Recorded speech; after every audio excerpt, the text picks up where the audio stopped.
이 죽음에 대한 성인들의 말씀과 생각을 좀 알아보겠습니다.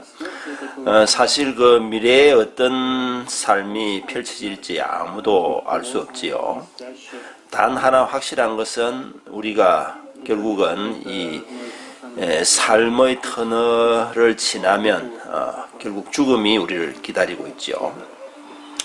이 종교의 본질도 결국은 죽음의 문제에 대한 답을 주려고 노력하는 것입니다. 공자의 제자인 자로가 물었습니다. 스승님, 귀신을 어떻게 섬기면 됩니까? 공자가 사람도 섬길 줄 모르면서 어떻게 귀신을 섬기는 것을 묻느냐. 자로가 그럼 죽음이란 무엇입니까? 공자가 삶도 모르면서 죽음을 묻느냐. 미지생, 삶도 모르면서 언지사, 죽음을 물어보느냐. 삶을 추구하는 게 더 먼저다, 이런 뜻이죠. 노자는 나오는 게 삶이고 들어가는 게 죽음이다. 출생, 나오는 게 삶이고 입사, 들어가는 게 죽음이다. 견고하고 딱딱한 것은 죽음이고 견강자 사지도, 부드럽고 약한 것은 삶이다. 유약자 생지도 라고 말했습니다. 장자는 삶과 죽음은 운명이니 마치 밤과 낮이 일정하게 번갈아 나타나는 자연현상과 같다. 변화의 관점에서는 그 호전몽, 나비꿈이죠.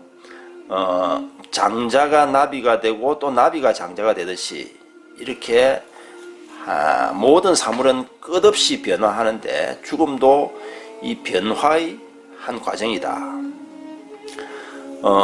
진인은 삶을 기뻐하지 않고 죽음을 슬퍼하지도 않는다. 태어나도 좋아하지 않았고 죽게 되어도 거부하지 않는다. 그저 무심히 오고 무심히 갈 뿐이다. 우리가 삶과 죽음, 그리고 선과 악, 좋은 거 나쁜 거 이렇게 구별하는 분별적인 사고가 잘못된 것이다. 삶은 죽음의 또 다른 모습이고 죽음은 삶의 또 다른 모습이다. 존재의 실상, 즉 그 근본 자리에서 보면 삶과 죽음의 구별이 없다. 이렇게 장자가 말했습니다. 예수는 죽음과 부활로 유명하지요. 33세에 십자가에 못 박혀 죽었습니다. 그런데 그 죽기 직전에 기도를 하면서 아버지여, 할 수만 있다면 이 잔을 내게서 지나가게 하옵소서. 죽음을 원하지는 않았던 것 같습니다. 그러나 나의 원대로 마시옵고 아버지의 원대로 하옵소서. 내 뜻대로 하지 말고 아버지가 계획한 대로 하라, 이런 뜻입니다. 그럼 십자가에 못 박혀 그 죽는 순간에도 나의 하나님 왜 나를 버리시나이까? 엘리 엘리 라마 사막다니. 어떤 인간적인 고뇌가 느껴지지요. 그 신과 같은 존재이면서도 역시 인간적인 그 죽음에 대한 고뇌를 느낄 수 있습니다. 예수는 그 나사로, 죽은 나사로 등 사람을 살리기도 하고, 요한복음에 보면 내 살을 먹고 내 피를 마시는 자는 영생을 가졌다. 마지막 날에 내가 그를 다시 살리리다. 이렇게 부활을 이야기했습니다. 부처는 예수보다 한 500년 전의 사람인데요. 석가모니 생로병사,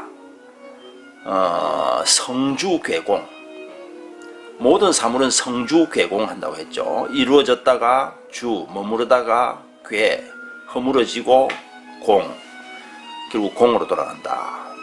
그래서 그 해결책으로 사성제, 고집멸도,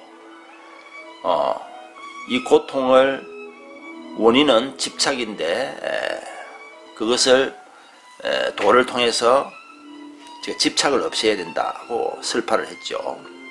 부처가 죽음에 가까워져서 80점 됐는데 그 시자 아난다여 이제 내 나이가 80이 되어 노쇠하였다. 마치 낡은 수레가 가죽끈에 묶여서 겨우 움직이는 것과 같다. 죽음에 대해 슬퍼하지도 애달파하지도 말라. 사랑하는 사람, 좋아하는 사람과는 언젠가는 헤어져야 한다. 내가 오래전부터 가르쳐왔다.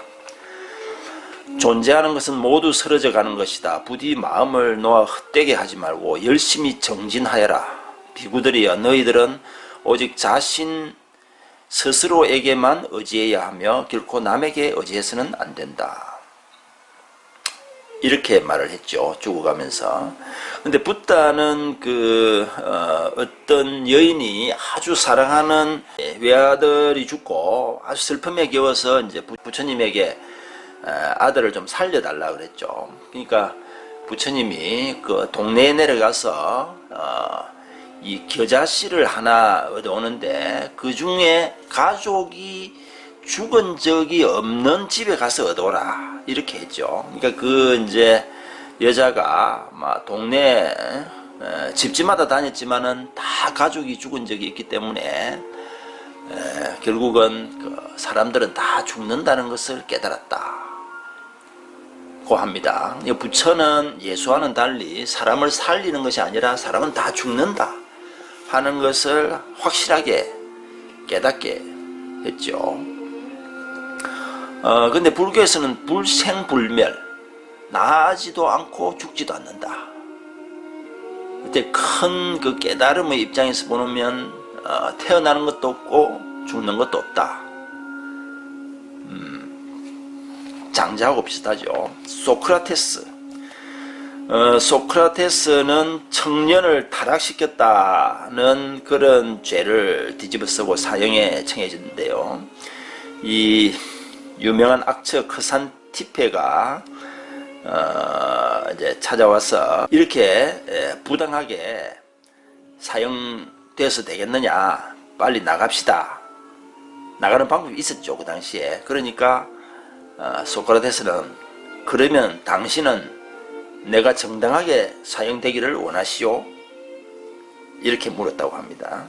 스스로 나갈 수 있었음에도 불구하고 감옥에서 그 죽음을 받아들였죠.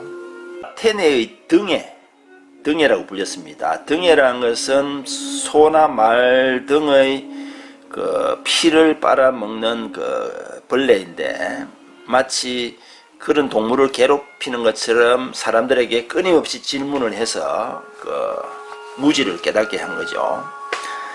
그리고 그 악처의 대명사 크산티페가 이제 부인이었는데 온순한 아내를 얻으면 행복할 것이고 사나운 아내를 얻으면 철학자가 된다. 옛날에는 이걸 농담으로 생각했는데 이 정말 맞는 것 같아요.